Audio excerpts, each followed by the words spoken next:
Okay, hi everyone. Thank you so much for joining National NSSLHA's Office Hour Grad School Applications Edition. So, National NSSLHA Office Hours is a live event series designed to bring students and professionals together to discuss topics that are relevant and important to current students. My name is Katie Kingsbury, and I serve as National NSSLHA's Vice President for Programming and Audiology. I'm a third year audiology and PhD student at the University of Iowa, and I'd like to introduce my partner on the National NSSLHA Executive Council, Haley. Thanks, Katie. My name is Haley Carrasco, and I serve as National NSSLHA's Vice President for Programming and Speech Language Pathology. I'm a first-year SLP student at the University at Buffalo. Katie and I will monitor any questions you ask throughout the night, which you can do through the Q&A box. Before we get started, we would like to thank CAPSID, the Council of Academic Programs in Communication Sciences and Disorders, for providing us with 5 CSDCAS waivers. 5 lucky attendees will be randomly drawn, and the winners will be announced at the end of the event. Good luck, everyone. NSSLHA, we understand that applying to graduate school is a rewarding, yet lengthy and kind of involved process. The different application websites, personal statements, transcript requirements, an interview always proves to keep applicants pretty busy during the academic year. Because of this, National NSSLHA wanted to offer a way for students in the application progress to seek advice from professionals who have firsthand experience on graduate admission panels and through the graduate admissions process. Tonight, we will hear from 5 CSD related professionals with experience on the admission sides of the graduate school application process. Although we've developed questions for the panelists based on your registration submissions, this event is meant to be an open discussion. So please ask questions via that Q&A feature. So we try to keep questions out of the chat and look in your more and look to that Q&A feature.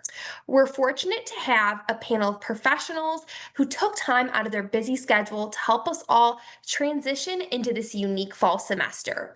And with that, I'd like to introduce our panelists. Can all of you briefly introduce yourselves, including your discipline, either SLP or audiology, and your role, as well as any experience you'd like to share relating to graduate admission? So Dr. B, if you'd like to kick us off.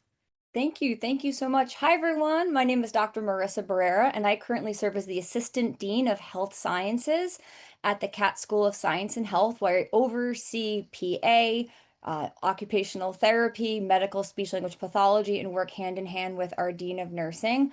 I am very involved in all aspects of the admission process. I'm personally a medical speech language pathologist, and the program that I created and run and operate is a medical speech language pathology program. I'm located here in New York, and I'm so excited to share tips, tricks to help you all find your dream program, a part of your next phase of your CSD journey. Thank you so much. Dr. Bondurant, would you like to go next? Sure, thank you. I am Dr. Lindsay Bondurant. I am an audiologist, a pediatric audiologist, and I am the clinic director at the Pennsylvania Ear Institute of Drexel University, formerly Salus University. So you might be familiar with it as Salus University. We are now Drexel. I've been a pediatric audiologist for more than 25 years now. Been academic higher education setting for about 15 years and been at Drexel for 10 years. So I've been on admissions committees at numerous universities in several different states. I've read lots and lots and lots of applications. So I'm hoping I can, give you guys some guidance and some advice on things that make applications stand out to us as the admissions committee, and things that might help you find the program that's the best fit for you. Thank you so much. Tisha, would you like to go next? Hi, everyone. I'm happy to be here. My name is Tisha McKinley. I'm the Director of Centralized Admissions for CSDCAS, and I do work for CAPSID. And prior to joining CAPSID, which I've been fairly new to the role, just a few months, I worked in a CSD program, providing administrative assistant program and working with admissions committees and providing overall department operation assistants. So I'm happy to be here and share more about the CSDCAS system with everybody today. Great. We're so happy to have you. And then last but certainly not least, Dr. Walker, would you like to introduce yourself? Hi, my name is Beth Walker. I am an associate professor at the University of Iowa. I am also the director of undergraduate studies in the Communication Sciences and Disorders Department at Iowa. I'm duly certified as an audiologist and speech pathologist, but I'm mostly for admissions involved on the audiology side. So for the undergraduates, I kind of will give advice for both the audiology and the speech path students. But when considering applicants for our grad program, I'm looking at AUD applications. And I'm looking forward to being here tonight and talking with you all. Thanks so much, everyone. Now let's get started. To ensure we get through as many questions as possible, we've selected a variety of topics for our panelists to discuss over the next hour. Once we introduce a topic, you can add questions to the Q&A icon at the bottom of your Zoom screen. Be sure to read the questions that are already there too and upvote your favorites.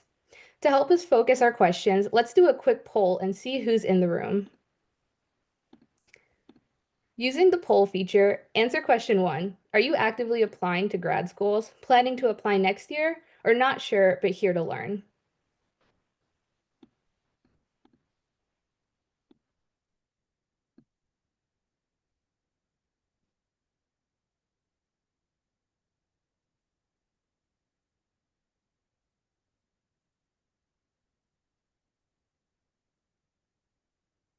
All right, so it looks like a lot of people here are actively applying, and that's great.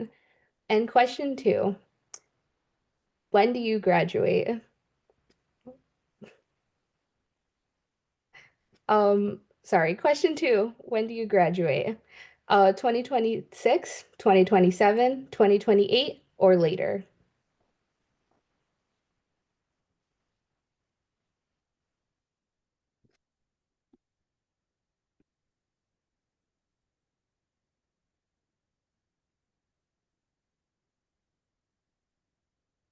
All right, so it looks like a lot of people will be planning to graduate in 2026. Thank you. It's great to see where attendees are on their graduate school journeys. Now that we've kind of touched base on where everyone is in their different journeys, whether they're graduating this winter, they've graduated, or they're maybe just here to learn for their next year cycle, we're going to jump into our first topic. So our first topic will be all about the CSDCAS system. Tisha McKinley so generously is here to give us an overview of how it all works, and then she should have time for a few questions about their system before our next topic. So I'm going to turn it over to Tisha. Hello, everyone, again. And again, I'm so happy to be here to go over this overview of CSDCAS with you. And feel free to jump in and ask any questions. And like they said, put them in the Q&R question section, and I'll try to get to as many of them as possible. And so as you can see here on the screen, this is going to give you a little bit about what the application looks like when you get onto the CSDCAS website. And so CSDCAS is the Communication Sciences Disorders Centralized Applications Service. And if you have applied through the undergraduate programs that use Common App, this should look very familiar to you. This is just specific to speech language pathology and audiology. And in my role in working with CAPSID, we work with faculty and programs across the country to set standard questions in the system that are all based on the profession. So the CSDCAS system is uniquely designed for communication science programs in speech language pathology and audiology graduate programs. Now, more than 80% of all the CSD programs in the country are currently using CSDCAS. And so you're likely to find the programs you're looking for within the system, but I do want to share that there are a few programs that do not use CSDCAS, so you'll have to make sure that you're looking for those outside of the system and keeping track of those independent from the CSDCAS system. And CSDCAS was designed to streamline the application process by allowing you to submit one set of application materials, which typically includes your transcripts, your references, standardized test scores. And the biggest benefit of this system is that you can request all of this in the system one time, and you can track all of your progress with your transcripts or letters rec directly in the system. And that's all pretty fairly easily. Okay, and then CSDCAS also has a very robust and helpful help center. So on the help center, you're going to find links, application, videos, anything that you need to look through the system.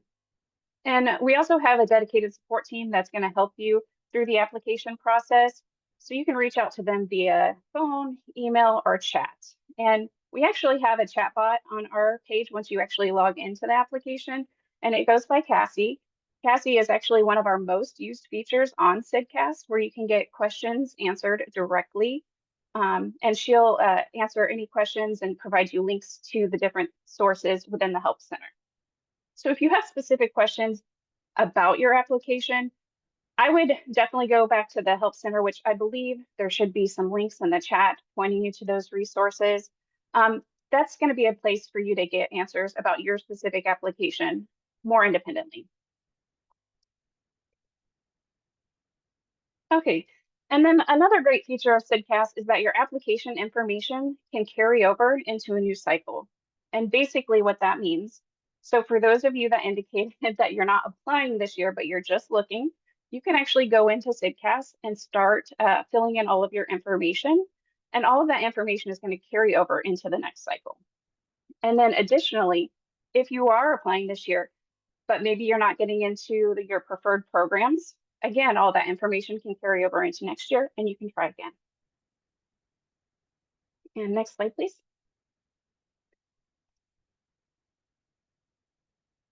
Okay, so this is our program page. This is where you're going to do most of your research about the programs that you're interested in.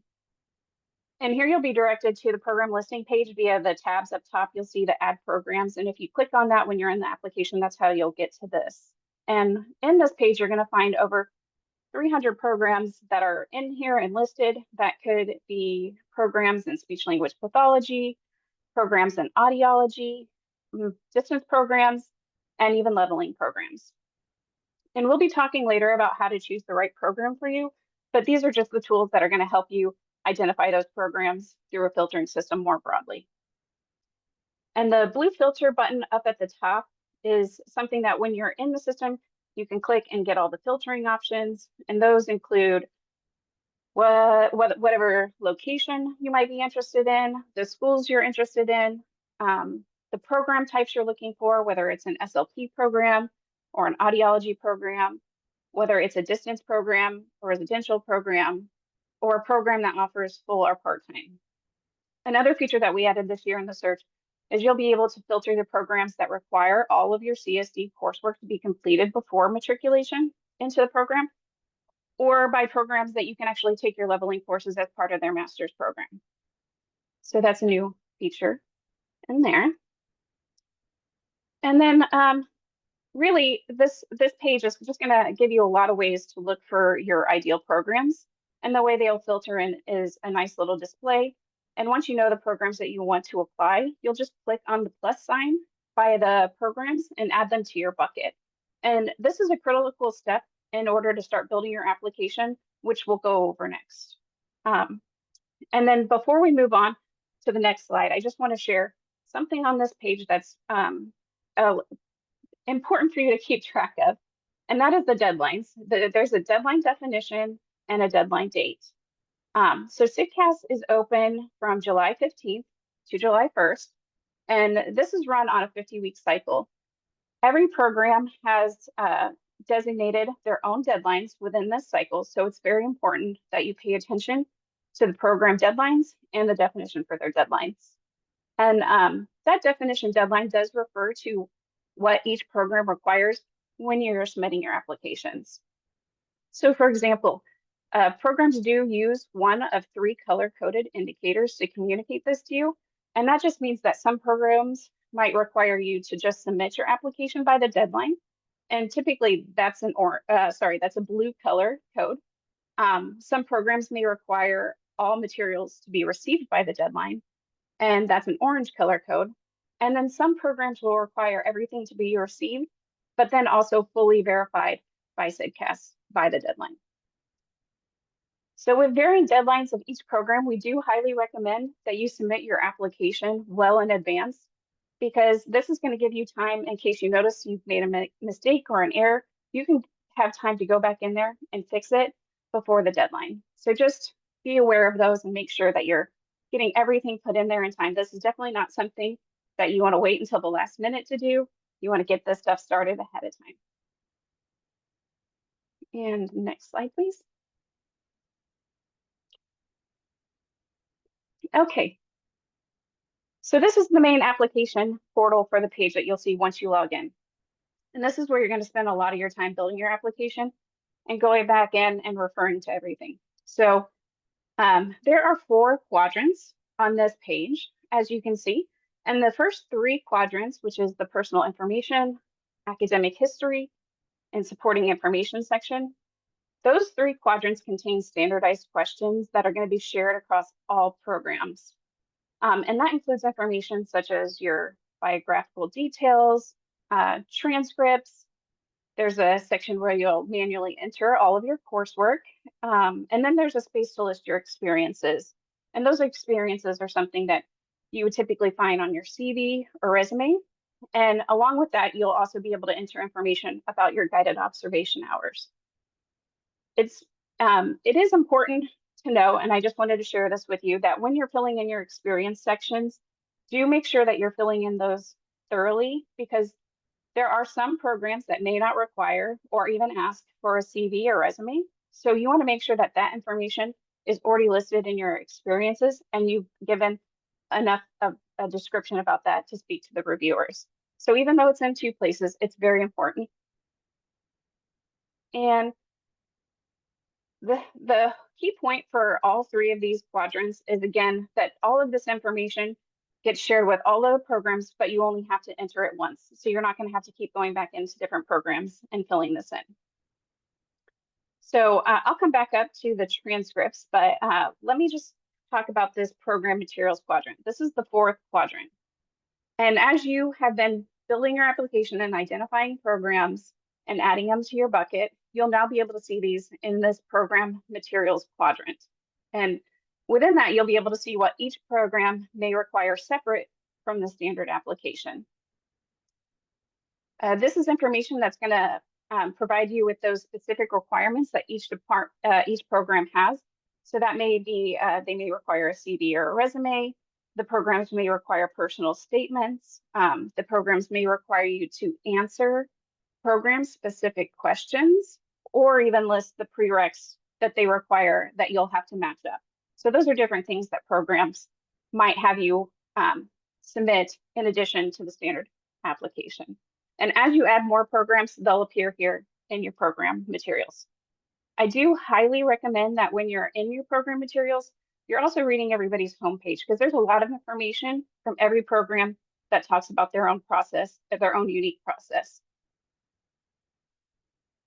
Okay, so transcripts is another area that I wanted to talk on, and mostly just because I know there's a lot of nerves that come around when students are doing data entry with their transcripts or making sure that they get all of their transcripts. And transcript entry and verification are 2 separate terms that you might hear, but with CSDCAS, we do require that you submit all of your transcripts from every course that you have taken. And those transcripts need to be from the originating school that you took that credit. So just as an example, if you went to a community college and you did transfer your credits to a new college or to the college that you're going to graduate from, we need that community college transcript. So if you don't provide that transcript from the community college, we will kick that back to you to give you an opportunity to provide us that transcript.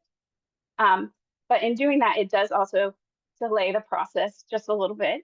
So we do want to make sure that, again, you guys are submitting your materials early. That way you have time in case these mistakes that come up happen. And along with ordering your transcripts, you'll also do manual coursework entry. And this may feel tedious, but it is important because transcripts look different and they're hard to read sometimes. But by entering coursework, the system does standardize the GPAs. And most of the programs that utilize CSDCAS do look at GPAs by categories. And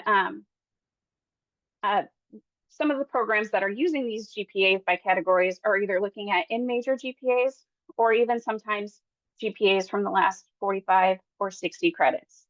Now, I bring that up because this is a benefit to some students because it's possible that you may have struggled early on in your college coursework. So it may be that you were just exploring a career or took a variety of courses or even struggled just adapting from high school to college life. But then later on in your graduate or in your undergraduate coursework, you started doing really well. This allows programs to see that progress and that improvement in a much clearer way, and that's really going to be beneficial to you in that aspect. Okay. And then once you've entered your coursework and uploaded all your materials, you're going to submit your application, and at that time, our team will verify what you entered for your courses matches our transcripts, and it will then get sent to your program. The verification process can take anywhere between 2 to 4 days. Most transcripts are actually submitted electronically from registrars directly into our system, and those can actually be verified quite quickly in a matter of a few hours. So when you're ordering your transcripts, I recommend you follow all of the instructions directly in CSDCAS because those instructions are going to tell you exactly if your program or your schools participate in the electronic transmission of transcripts program. So make sure you're following those instructions directly in the system. And again, if there were mistakes that we catch with a transcript not being submitted or we catch some data entry being wrong, we will kick that back to you and give you an opportunity to correct that. And then through CSDCAS, you'll also have the opportunity to request letters of recommendation. Now, this doesn't eliminate the need for you to speak with your letter writers early. You should be doing that in person early in the process. But with CSDCAS, you can submit your references, and the system's going to request those letters directly from your letter writers. And then after that, in the system, which is something I discussed earlier, a great benefit is you'll be able to see those letters of recommendation as they arrive, just to know that it's been arrived and it's in the system. And then you can track also your transcripts. And I know you can't see it on the screen there, but under the green arrows, there's a check status section. That is where you're going to go in the application system to check all those things we discussed. It allows you to monitor when your transcripts have been received and view the application status of each program that you've applied to. It's a simple and streamlined way for you to stay organized and make sure everything is on track. And then one last thing I wanted to mention is our fee waiver program. As you can see in the right upper corner under the profile dropdown, CAPSID funds this program and is really proud to do so, and we want to keep doing this to support our students in this way. So for this program, we will pay the first application fee, which is the larger application fee, for any student that has a financial need of 200% or less of the federal poverty line, as shown on your tax return. You just have to upload your tax return, and we will provide the fee along with your fee waiver form. So it's pretty simple. There's just not a lot of people that know about it, and we wanted to use this platform to make sure we pointed that out. So please help us get the word out and share this with your friends and peers. And then with that, I will pause and take any questions. Thank you so much, Tisha. That was so informative. And we have had a number of questions roll in about the CSDCAS application process. And I think the first we want to kick it off with is kind of thinking about the order of applying. So we had a question from the audience that asked, what's the best kind of order to work through the CSDCAS application? Should I do it in chronological order, or are there certain parts you'd recommend prioritizing or getting something done if it takes some time to maybe get verified or processed? So that's a great question. I would say the majority of the work that should be done early is just the investigation stage. You really want to be looking at the programs that you're most interested in, what those programs require, are their deadlines clear, and make sure you have a plan in place to get all those materials.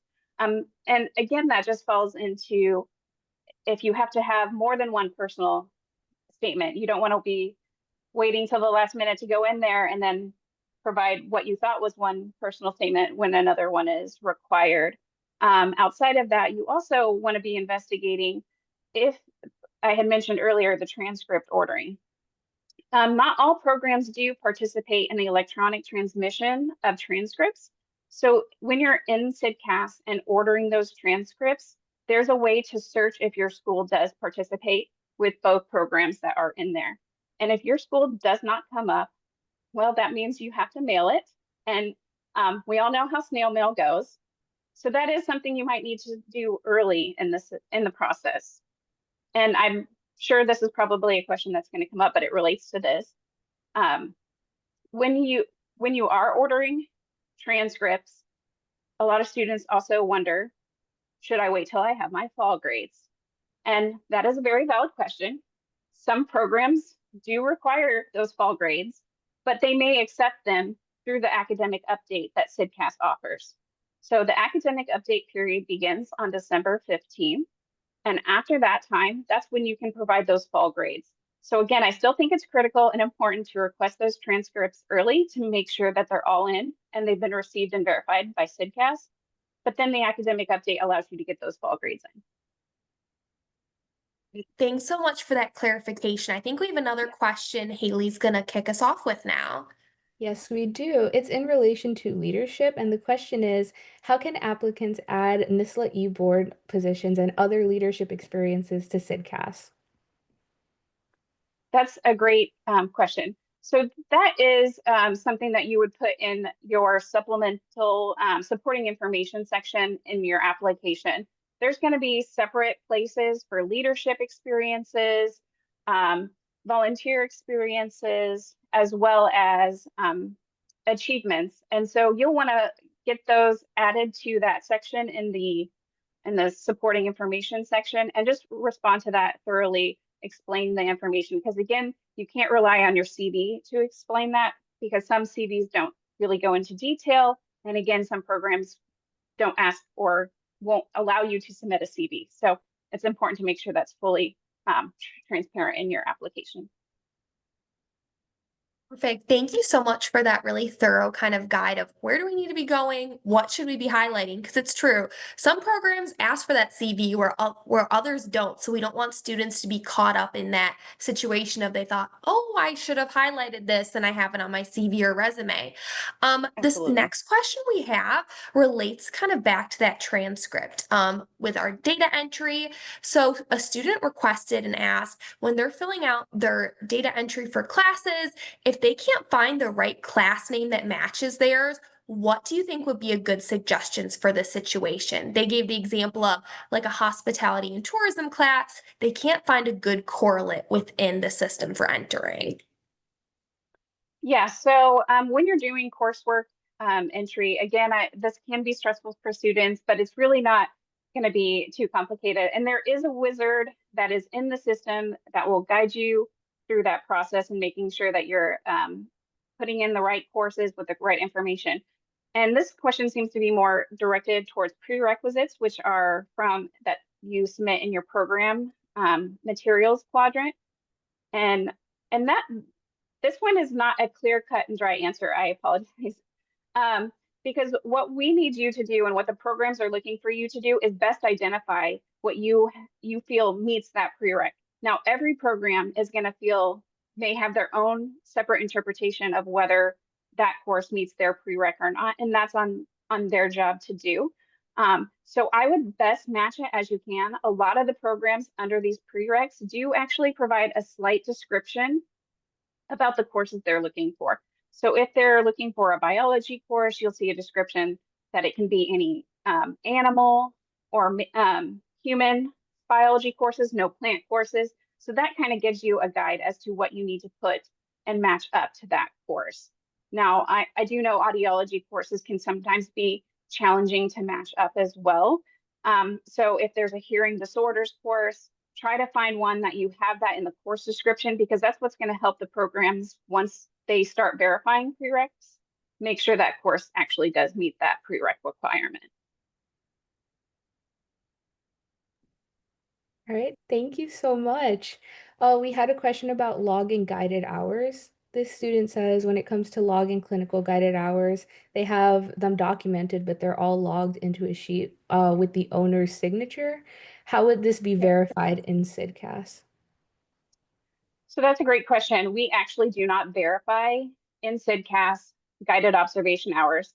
So this is the questions we ask in CSDCAS about guided observation hours is just how many hours have you completed? How many hours do you plan to complete? What's the type of observation hours that you have completed or plan to complete? It is on the programs to verify all of those if you are admitted to their program. So those, there are a few programs, and again, this is why I said it's important to go into each program and see what their requirements are, because some programs will request proof of the guided observation hours where others don't. So you just, like you said, even though you're going to provide it in one spot, you do want to make sure anything you can put in those experiences, application portions, you fill those out in its entirety. Thank you so much for that thorough answer. And I think that also really follows up. You provided a great answer to the student's other question of if they're expecting to get clinical hours in the spring. I think you really highlighted there, they can document them as expected hours. Yes. So thank you so much for clarifying that. I think our next question we have is kind of talking once again about the transcript verification process of that submission. This student asked, so if they do they have to wait to submit their entire application before their transcript gets verified? Or is there a difference in that language of CSDCAS noting that their transcript arrived versus it being verified? So I think students are looking for a little clarification in that region. Yeah, no, you can go ahead and submit your application as soon as you have the application complete and the program materials complete. Once you have all of those, you can submit your application. If you've already ordered your transcripts, they're already in progress. And you don't want to be delayed by missing getting any of those other components of the application submitted. So you do want to go in through the process, request those transcripts, get your application in order and submit them. And in that meantime, you're going to be able to have that submitted application. You can go to that check status screen. You'll see so-and-so's letter of recommendation has been received. This transcript has arrived. This transcript has arrived. And then within each program, you can actually see if you are still considered in progress or complete or verified with every program. So some programs you might be verified sooner than others based on the requirements of the materials that they require. Great, thank you so much. Haley, do we have other questions from the audience related to our CSDCAS application? Yes, so one question that we have is, will CSDCAS let me know if my transcript matches what I've entered into the entry section? They say they've requested AP credit, but they just want to make sure that their transcript matches what is being put into the application. Sure, and again, this goes back to the wizard. So if you're struggling with how to put in your AP credits, the wizard's going to guide you through that. And you can track the transcripts. So as long as everything shows as complete in the system for the transcripts, then that verification has happened. You will get a notification specifically if there is an error in the coursework. It typically doesn't happen because, again, the wizard does walk students through it. Just make sure when you're doing AP credits or dual credit and even study abroad, you're paying attention to the originating credit. So for example, AP classes, you don't have to provide your high school transcripts. We basically look at that as the university accepted that credit, and so they are the originating credit source. Now, dual enrollment may be different. It depends on if the college is the one originating that, or if the high school is the one that's originating that. And again, you don't need to provide your high school transcripts. The wizard will walk students through that dual enrollment. And then study abroad is the trickier one because there's a mix of how students do study abroad. Some students actually apply to and are enrolled in an international school. So we would need those transcripts.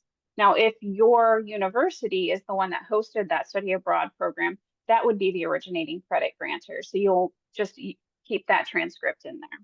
So again, it's just all kind of seems scary, but the wizard's there to help you. Our help center is there to help you. And if you have any questions, um, the the student support is fantastic, and they'll be able to help you with that. Thank you so much. I think this is a great time to kind of shift our focus. We got such a great overview on the CSDCAS system. I know it can seem a little scary. Both Haley and I have done it. We made it through it okay. So I think using those tools that Tisha talked to us about, the wizard, the help, the support, can really provide students with a lot of guidance with some of those more specific questions that we might not have a great answer to, or you need some more direct interaction to be walked through. So now we're going to pivot to our next topic of searching for the right school for you. So we are going to be talking about deciding where to apply, managing deadlines, and more. So go ahead and start typing questions in the chat related to searching for schools and that process, and we'll get started with a question in the meantime. So for Dr. B, we have a question from a registration. How important do you think it is for students to pick a top ranked program? Thank you. Well, this is a really fantastic question, and I'm going to provide you with my personal opinion of the matter, which is most important to realize. So, personally, to me, ranking plays a role, but it is absolutely not the most important factor when selecting the graduate programs in which you would like to attend. What truly matters to me and should consider being mattered the most to you is finding the program that matches you, your learning style, your specific interests, things and faculty that mirror your career ambitions. So to me, that trumps a ranking more than anything else. So for example, there are many different types of graduate programs that exist now. That wasn't the case 20 years ago when I attended graduate school, but now there are programs that are medically focused, like my own program. There's others that more emphasize more on pediatrics or bilingualism or research. And that's a beautiful, beautiful thing. Although we may all share the same CAA accreditation, there's different pathways that you can consider now. So that is more important than rank. What you should also consider when looking at your program is the type of training, the type of externships available, but realize that available externships don't mean a guarantee that you will have those externships, the quality of the mentorship, and all of these things that align with your professional and your goals in the future. So a top ranked program is really important, but do your own research. Talk to current students, reach out, ask to see if you can speak with some alumni, and really find what is the culture of that particular school. And there's one additional thing I do want to add that's incredibly timely. So this week there was a really interesting social media post that came out with somebody with a large platform was essentially asking for students to provide feedback on their graduate programs. And I just want everyone to realize that one student experience in a graduate program could be very vastly different from another student's experience in a graduate program, right? So I attended a top rank graduate school program myself, and I loved my education. But when I created YU's medical SLP program 10 years ago, I filled in the gaps that I knew were missing for me as somebody who had large ambitions to work exclusively in neurology, right? And sought that out. So just remember that bias is real. Don't take the opinion of others. Don't exclusively look at social media as a place to collect information. You are strong individuals who need to do a little digging, make phone calls, send emails, ask to speak with people like myself, clinic directors, faculty members, and get your own pulse for the culture of the program. So clickbait's a real thing, but you guys are smart enough to figure it out on your own. Go ahead and do the research and you will not be disappointed. Thank you so much, Dr. B. I think it's like a big trap of like the Grad Cafe. There's all those different sites out there now. So how are we really balancing that information with information we collect from other sites and other people? So the next question we have is for Dr. Walker. So how would you maybe suggest students find out more about schools in states that are in different states than they are, and they maybe can't travel to them? So that Great question. There are, especially post-COVID, so many opportunities to do this now because a lot of programs will do virtual open houses. So I would, and a lot of programs also have social media sites. So they will post when they're going to have their virtual open house. So for example, Iowa, I think we're having ours like in 2 weeks, maybe. I'm not sure exactly. But so just contact the programs, ask them if you can, if they're going to have a virtual open house or not. I would save your money if possible and not do some expensive trip where you have to fly across the country to go visit a program. I would hold off and not do that and see if you can do the virtual programs. And then also, if you want to get more information, talk to students in that program, talk to alumni, talk to faculty, and that's a way to get lots of information. I have students contact me all the time to do Zoom calls, and I love doing that. I'm happy to meet with students, do Zoom meetings, talk about the program, and lots of other faculty are very happy to do that as well. So much. I know even with the whole virtual Zoom visits, a lot of programs even do like video tours. So even before you attend that virtual day, maybe watch the video tour about the school's clinic or their program, just to even get some more information that way. So Haley, what kind of questions are we seeing from the audience right now?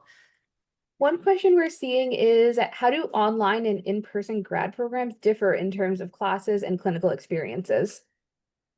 Do any of our panelists feel like they have kind of the knowledge or experience to speak to this?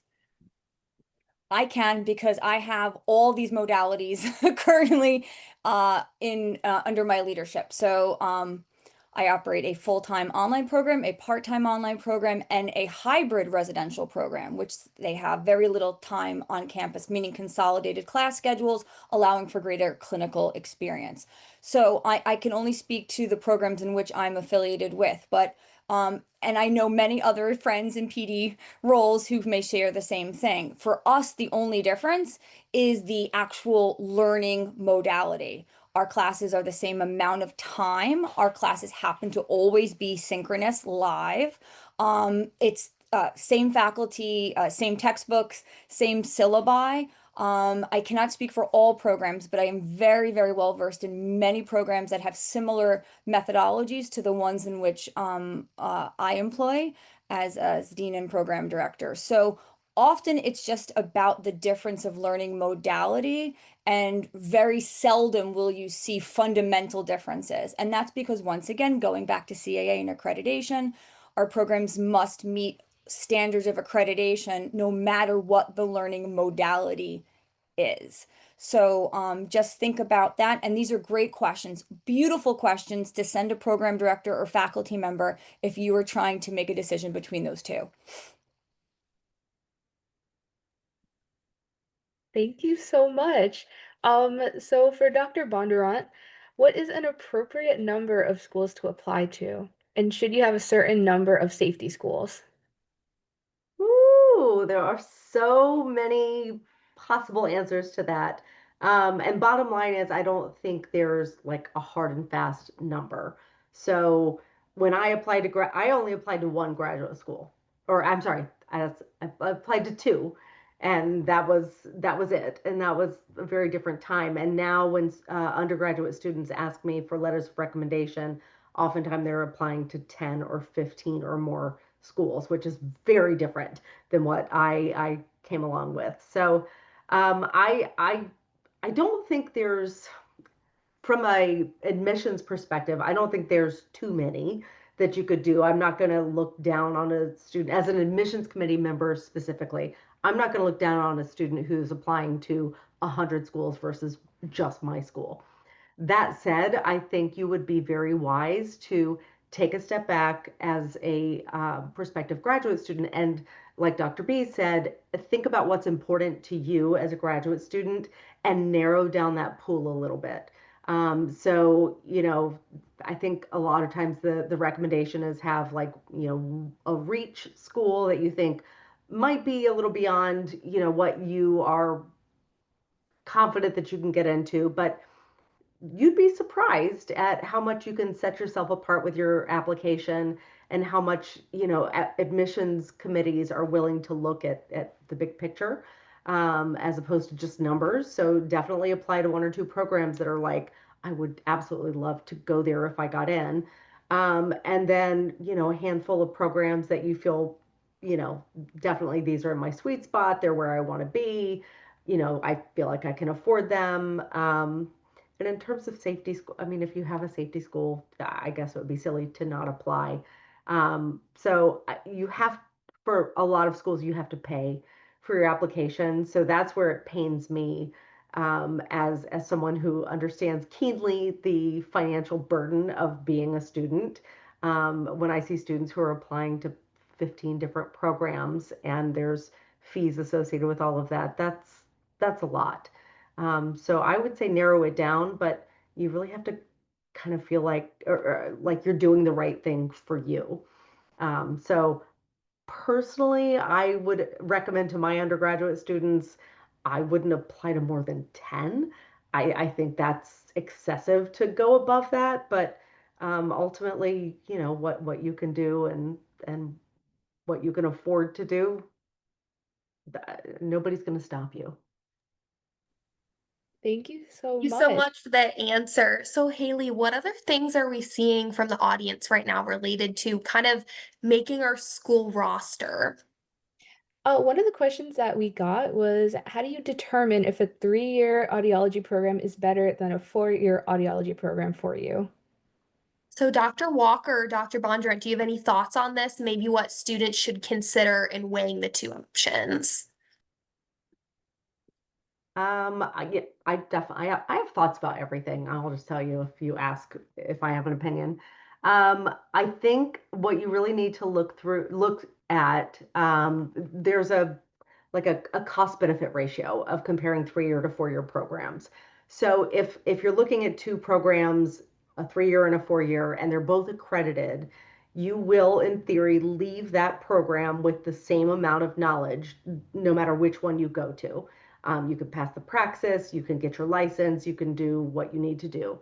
The difference that I often see is the pace and the rate of information that is presented to the students. And so in our program, we have run concurrently 4-year and 3-year accelerated programs. So I have some experience with that. And it's particularly for the students in a 3-year program, they say it's like trying to drink from a fire hose.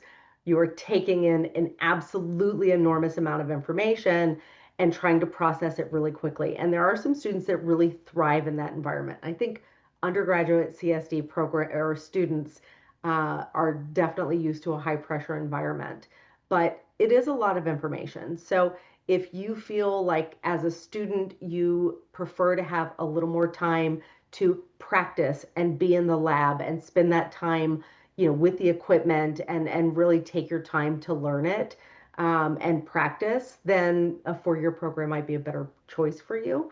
But there is that sort of cost benefit ratio of, if you do a 3-year program, you will be out and practicing that much sooner. But the reality is, like, a 4-year program has 3 years to present all of the information you need in order to become a doctor of audiology, and a 3-year program condenses that into 2 years. And so it's like literally 50% faster in terms of what you're expected to know. And that's just that can be a lot, particularly for my high anxiety students. That can be a little bit overwhelming. So you really have to, and I think some other panelists have mentioned this. You have to really kind of recognize your learning style and what you're comfortable with, as a student. Yeah, I think that's so valuable. You're talking about knowing yourself kind of as you shift into this next phase of your life and this next chapter. So I think to wrap up this section before we head into our next topic area, we kind of want to end out with a question about maybe what are some other factors students should consider when picking a program. So Dr. Walker, I'm going to field this last question to you. So what are some maybe even non-traditional factors or just other factors we haven't mentioned that you think students should really consider when making their program list? So I do think, yeah, obviously look at the program, but I think look at where you're going to be living as well. Is this a place that you want to live? I know when I applied to graduate school, I didn't want to go to this. I wanted to move. I'd been at the same undergrad program for 4 years and I was ready for a new experience. So I didn't even apply to my undergrad program for grad school, and ended up moving to another state because I wanted that experience. So think about that. Also, though, think about balance that out with cost of living. It may sound really cool to move to some big city on the West Coast, but it also may be really, really expensive and you're having to commute 2 hours every day to get to your classes.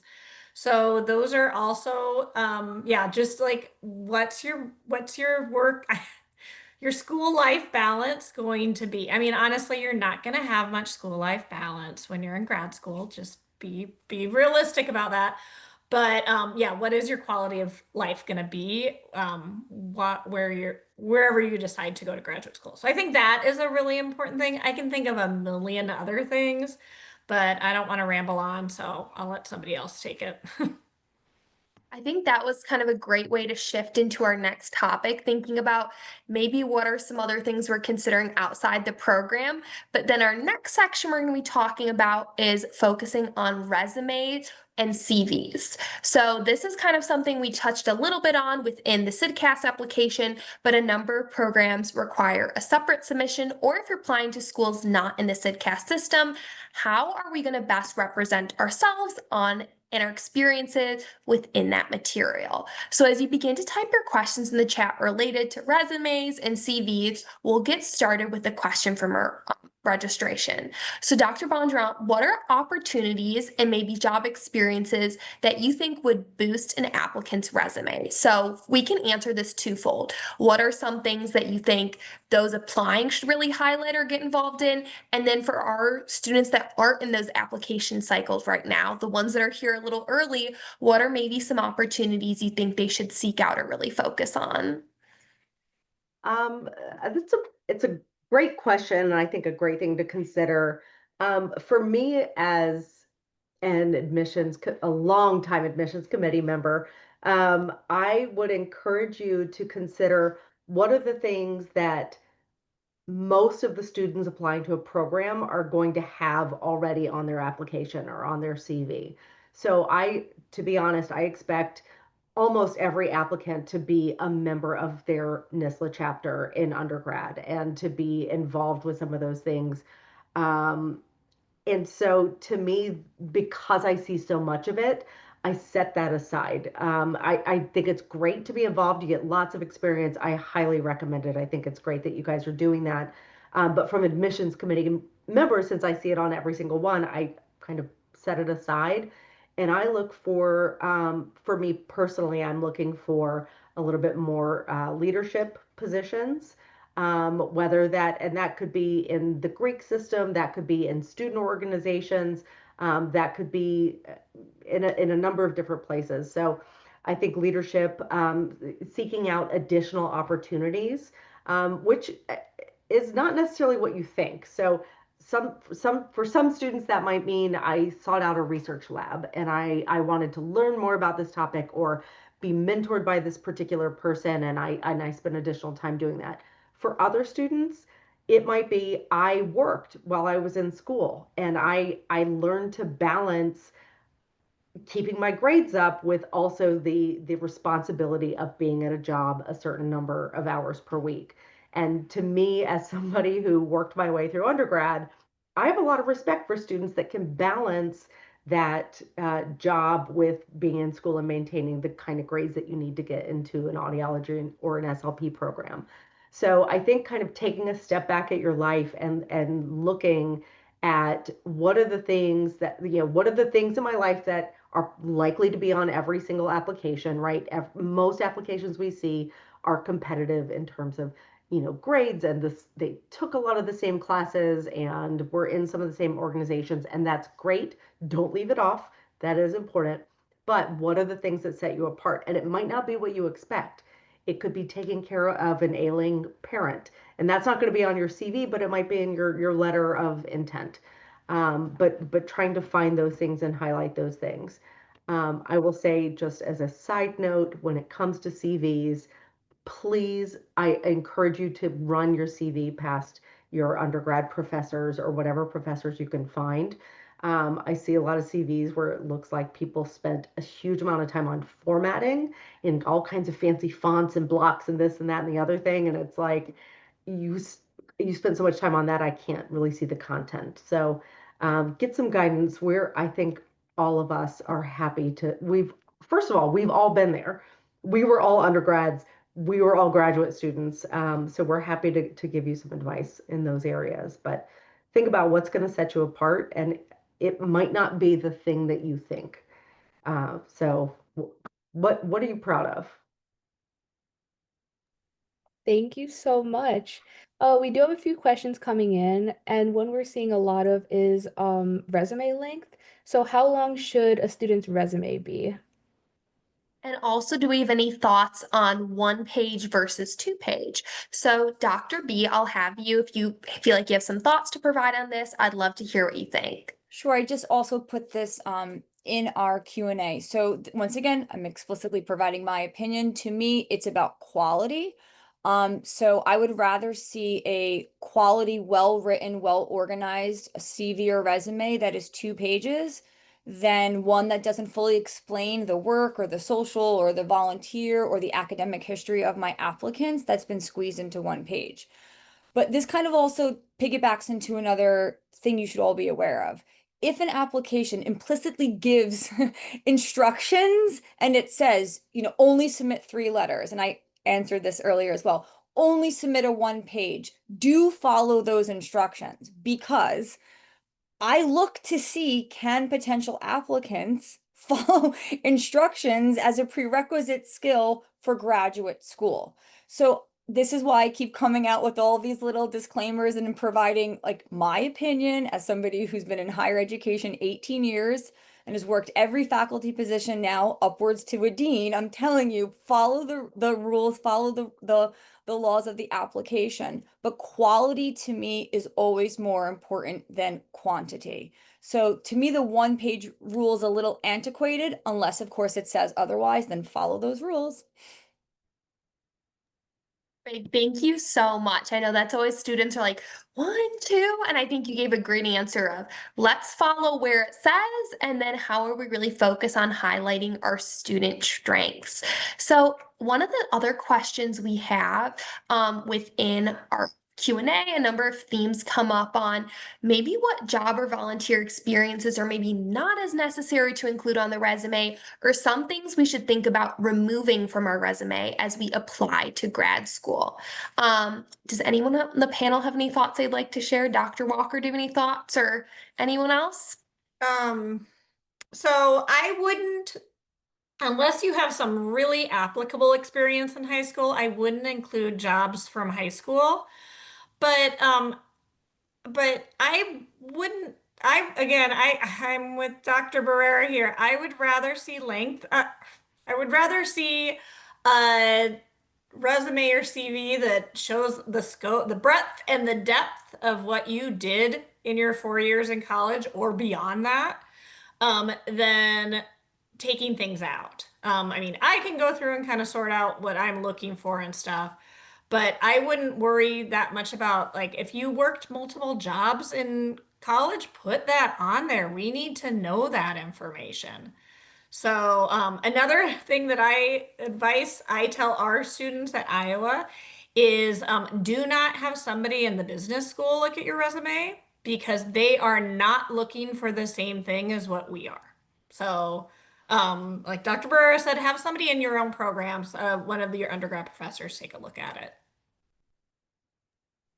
Thank you so much for that advice. And I think that's really wise as well. Maybe asking if your school or your department has a specific career advisor for your major for SLP or audiology. And if not, how are we really searching within our department for that support? Because our applications are definitely a little different than what other fields are used to seeing. So Haley, do we have any questions to wrap up this section talking about resumes? Yes, so we actually have a question that's on the other side of that coin of what you should include in your resume. So, what do you think is a good resume builder that you do not see enough on resumes?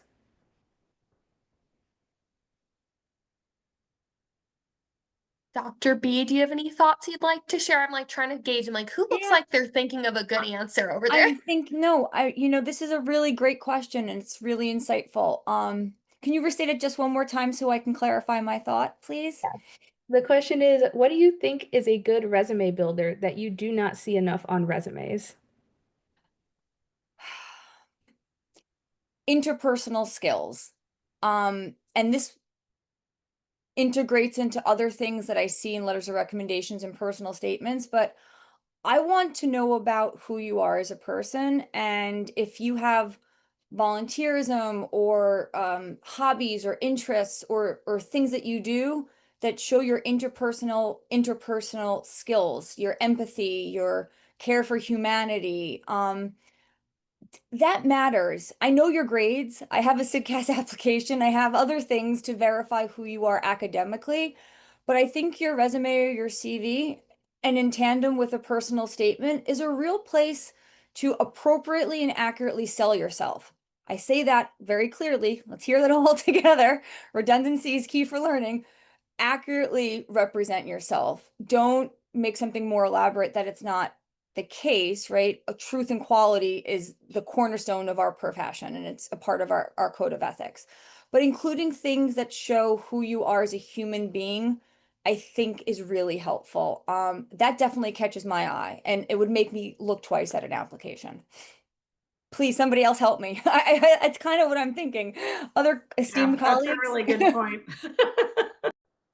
I think you gave such a great answer. Dr. Bondurant, do you want to add anything before we move on? No, I was just gonna say there isn't any particular thing that I would say, like volunteer more with animals or like it there isn't a particular thing I would tell any of you, but I think that's a really good point of, what are the things that you can highlight, like what would make a good audiologist or a good language pathologist, and what are the things that you've done or your qualities that would make a prospective graduate school think they have that thing, because that thing doesn't necessarily come across on your CV or your resume or your application.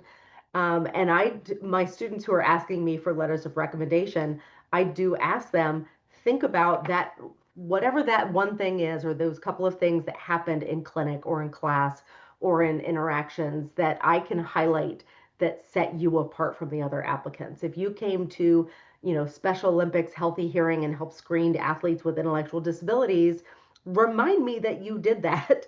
And so I can highlight it as like, this is something extra that the student did that really showed me that they are committed to doing, this kind of work or working with this population, or are willing to, even if they're willing to take the additional time and balancing work and life and school and everything else. They took some extra time to sort of better themselves or better the world in this particular way. So, it's so we're taught, particularly as a female dominated field, I will say, we are not encouraged through our lives to really toot our own horn and give ourselves praise, but this is the time that you have to do it. And you may have to coach your recommending people, your professors who are writing your letters of rec, like remind them, like, these were the things that happened when I was with you, that you gave me a lot of praise for. Just jog our memory. We work with a lot of people.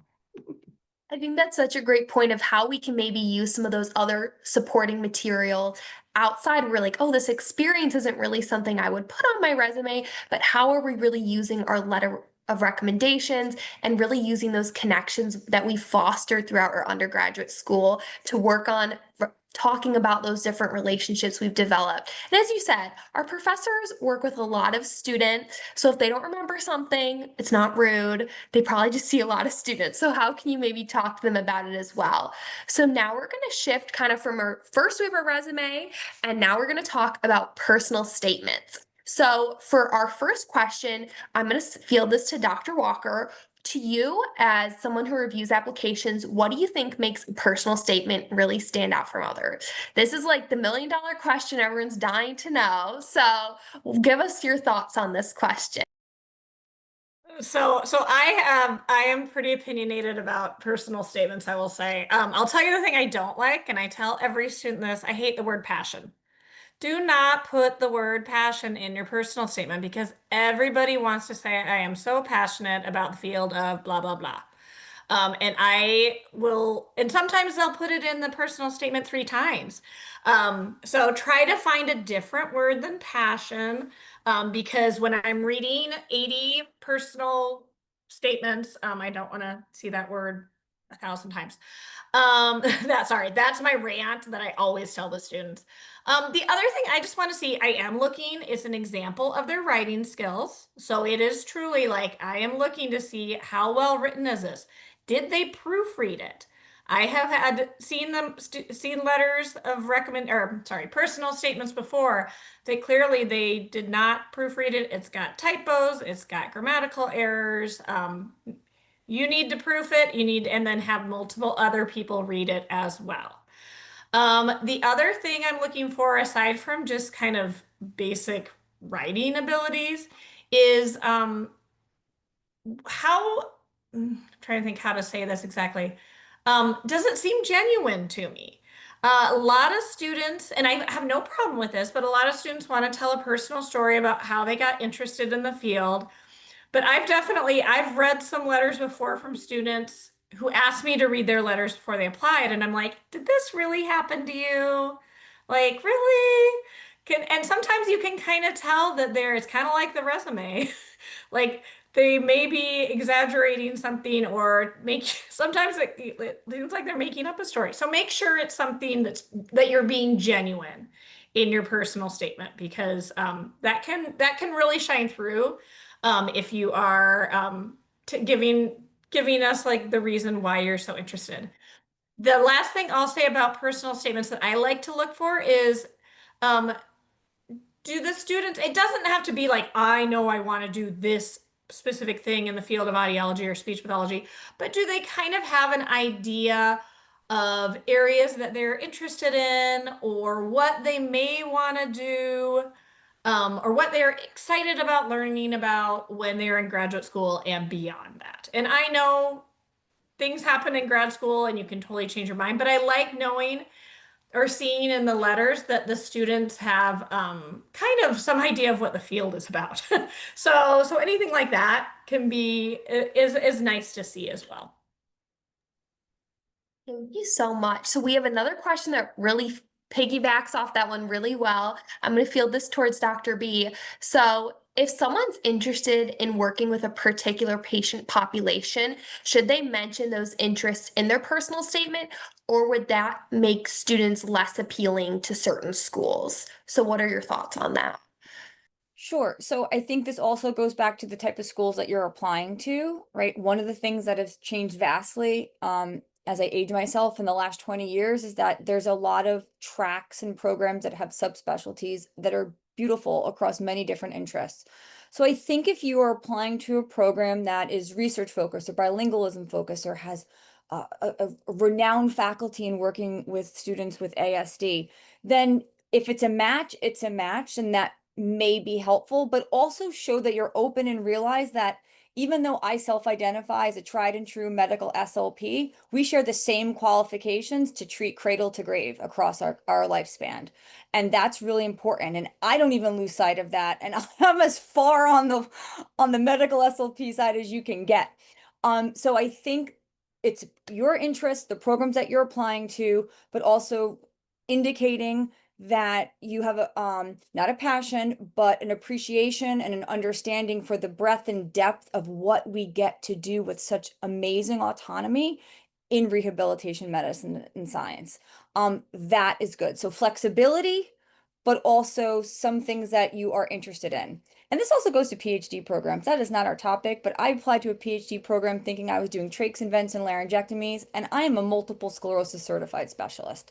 So it just shows you that, you have an interest and that evolves, and that's completely appropriate and a part of the fun of being a graduate student. All right, thank you so much. Another question that we had was a student's asking that they had friends who have personal or family experiences related to speech and that they do not necessarily have any stories like that. And they were wondering, are those emotionally driven stories immediately stronger in their application? was going to say, Dr. Bondurant, do you have some thoughts on this? I see some head shaking going on down there.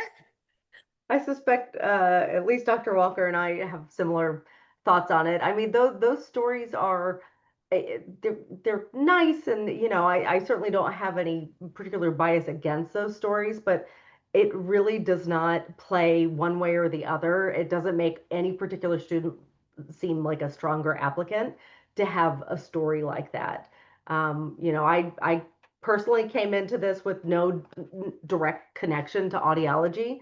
And I love the field, and I've never looked back, and I have never thought twice about doing anything else. So for me, I would not worry about that one bit. Like, if you have the personal connection, that's great.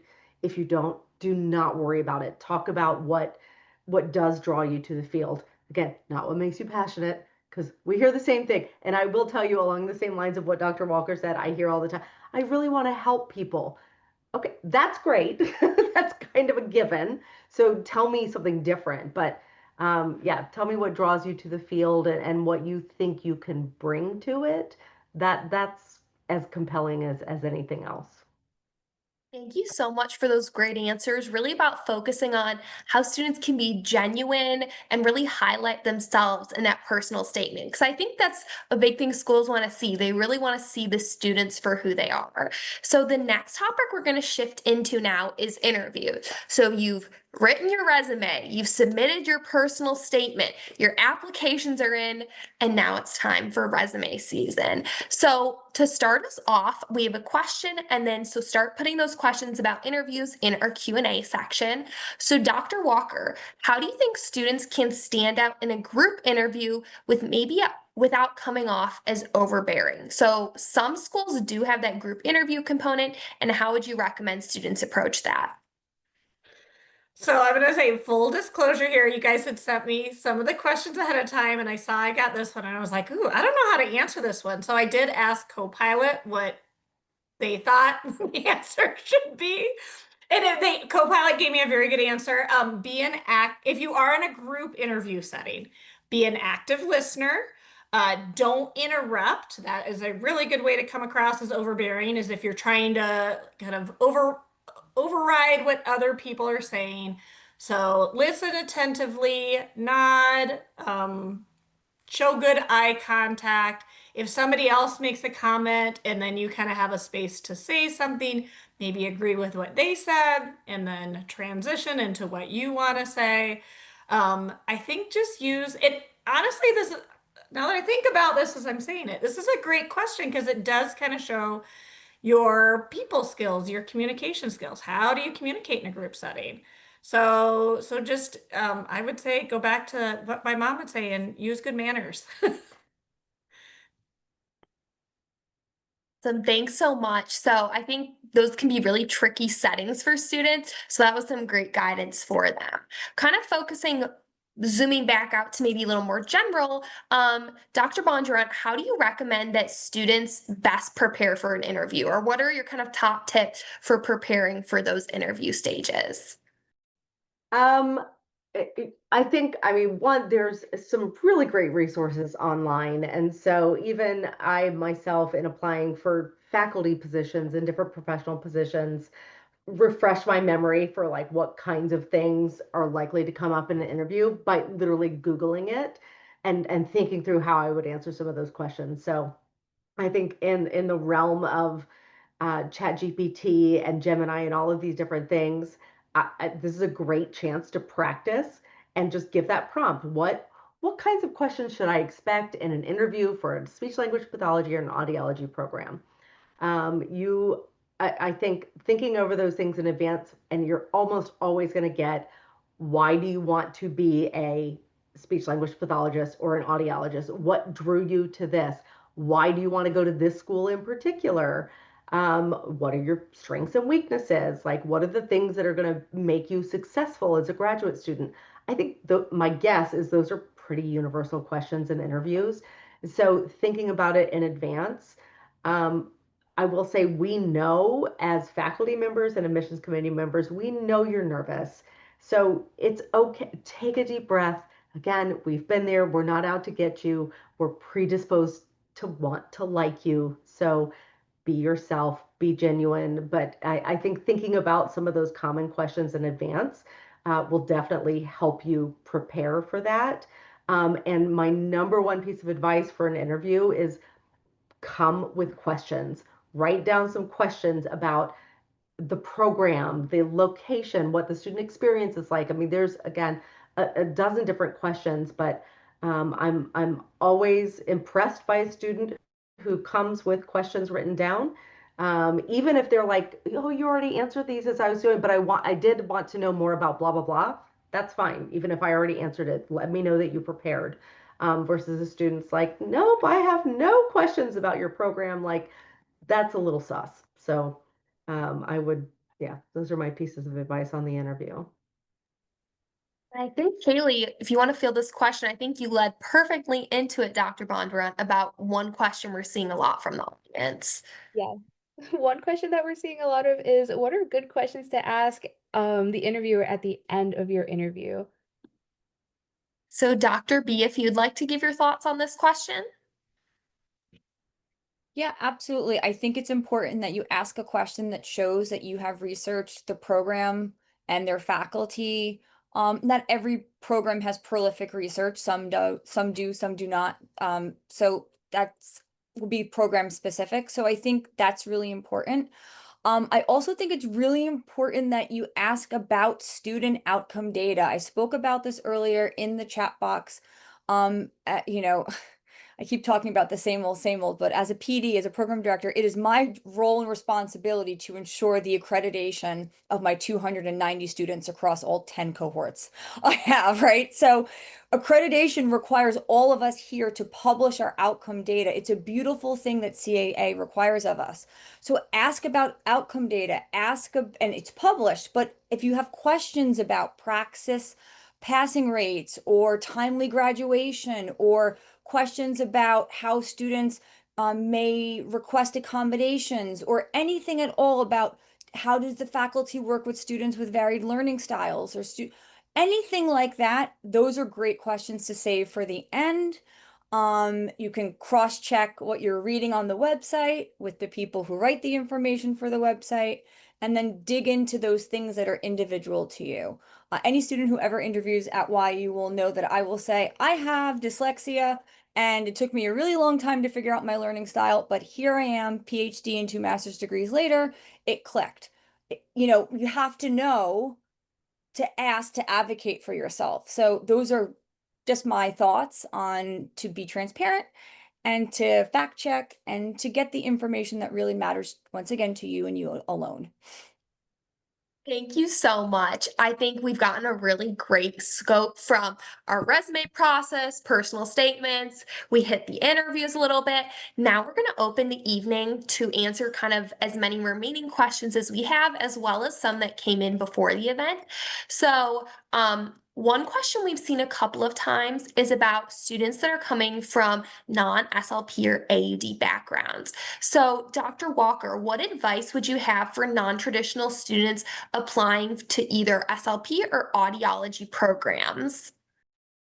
I think that's great. We love students from non-traditional backgrounds, especially students, honestly, that have taken some time off because they tend to be a little bit more, uh, I mean, they've had some life experience, which tends to be really nice. Not that there's anything wrong with going straight from your bachelor's to your master's either. I don't want anybody thinking that I'm saying that. So in terms of non-traditional experience, one thing that is important is we do want to see, where are you in terms of taking the prerequisite courses? Like, we have to make sure that you've taken those courses. Are you coming in as a post-bac student and you're going to take some classes here? Have you taken some classes like at an online program, which is also completely fine? We just need to know, have you met the prerequisite requirements for our program? The other big thing is, again, what kind of life experience have you had? What did you have as a job previous to deciding to go into speech pathology? What made you decide to kind of switch gears and go into this career path? So those are kind of some of the things. But I will say again, some of my favorite students are the ones that came in with like a totally different background. because they just bring so much energy and a different perspective in the classroom setting and in the clinical setting. So I love seeing that. May I interject just for one moment? I saw a student Absolutely. spoke earlier about how does one feel about military service? Here's my disclaimer. I'm only speaking for me and me alone. To me, that shows leadership, that shows determination, that shows grit, that shows perseverance. It shows an interest in something bigger than themselves, whether that be their country or whatever it may be. So non-traditional students come in many different shapes and sizes.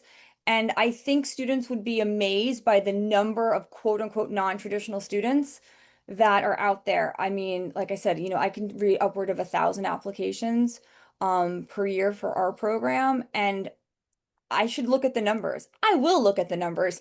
I will get that data point for you all. But I would say more often than not, I see a non-traditional and it's just, okay, this is someone who's coming from a different career path. Love it. Let's embrace it. Let's look at them holistically. So yeah, just be yourself.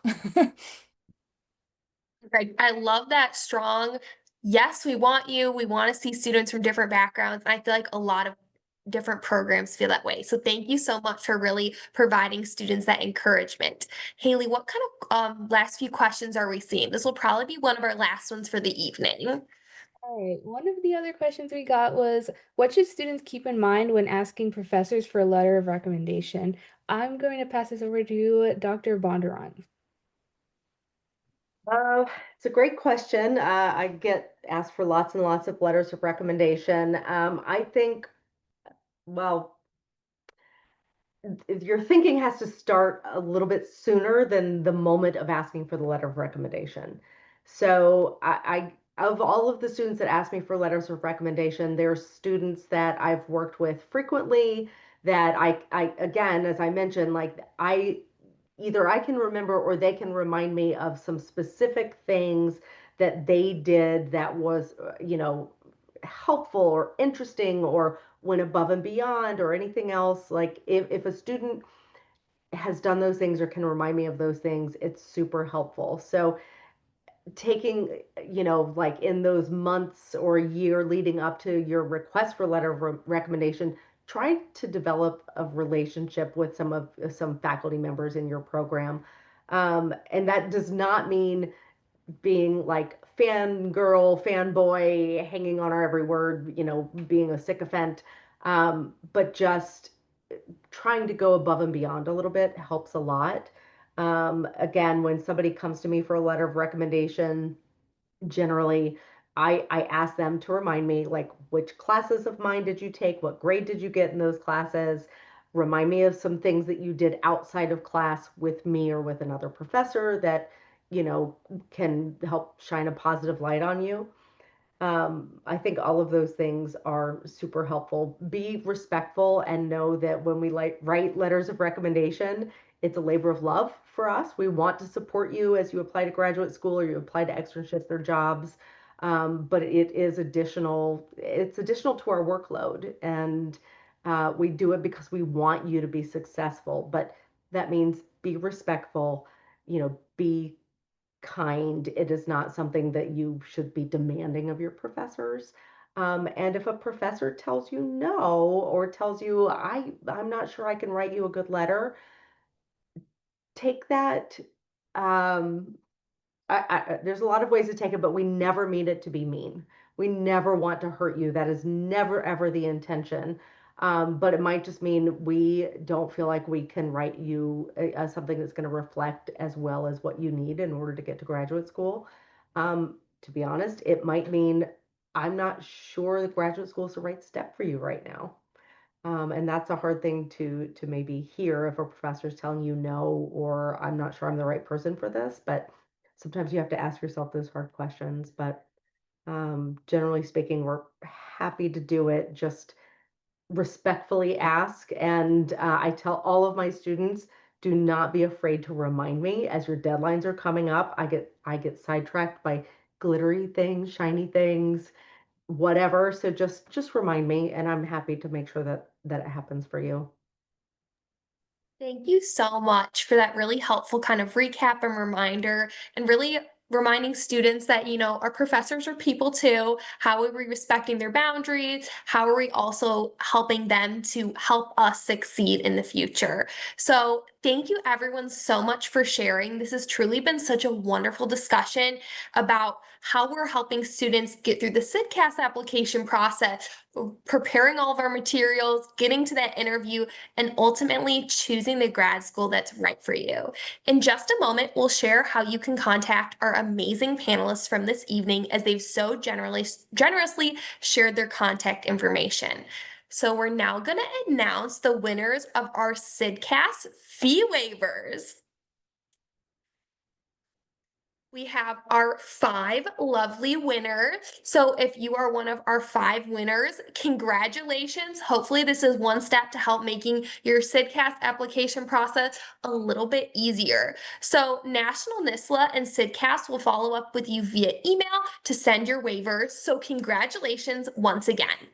We're also about to share in the chat a special link to our new grad school applications resource. This is absolutely amazing, and also our NSSLHA blog. This will show you all the posts we have related to grad school and our application process.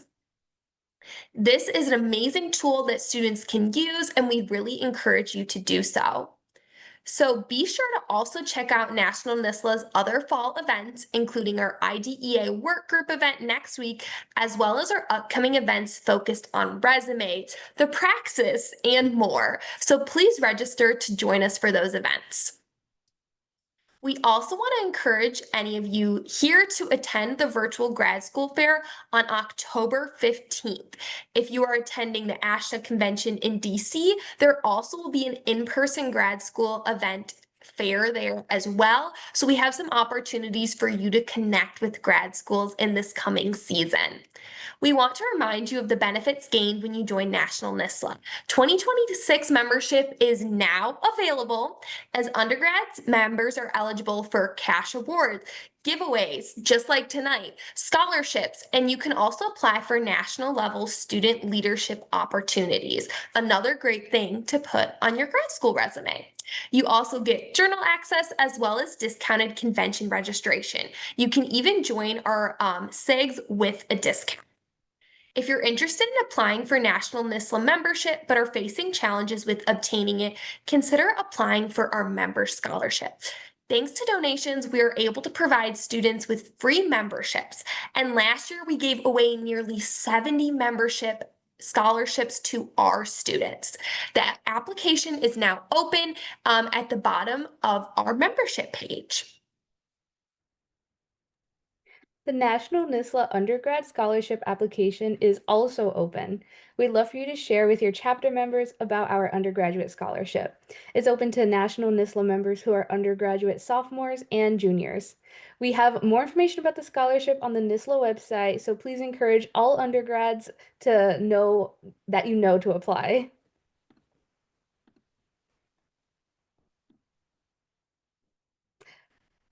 On behalf of National NSSLHA, we'd like to thank our panelists for offering their time and expertise.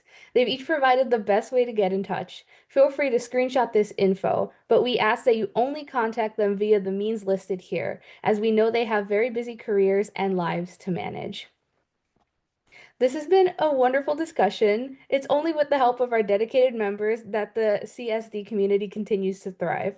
This conversation has been recorded and will be posted on National NSSLHA's social media accounts.